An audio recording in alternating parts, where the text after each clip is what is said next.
As for the Thunder, that was an abomination last night, considering that they could have closed out the Pacers, didn't have to worry about a Game 7. And as it was, they got off to a 10-2 start where it made you think like, oh, geez, maybe they're going to run the Pacers out of the building.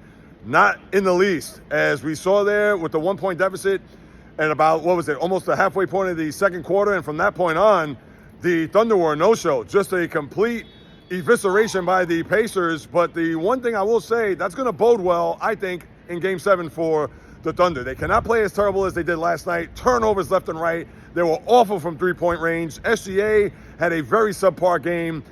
Overall, this was probably the worst game that the Thunder had played all year, let alone just in the series. So do you think there's going to be a carbon copy of that Game 7 in their building for a title? Now, I was just supremely disappointed and shocked by the way they played last night. I thought they were going to win. I figured that, I've seen other teams in a Game 6 win on the road. We saw that with Toronto in 2019. We saw that in 2022 with the Warriors in Boston. And I figured 3 years later, symmetry, it would have been a situation where OKC would have won last night. Obviously, I was dead wrong. But I will say this. I do not think that they're going to put up another performance like they did last night in the Game 7 in front of their fans in that building. So that's just a precursor of what's to come as far as my prediction. And I'll talk about that more on Sunday. But boy, that was one you just scrap, throw in the garbage if you're a Thunder fan. And you could only hope that they've left their worst behind them.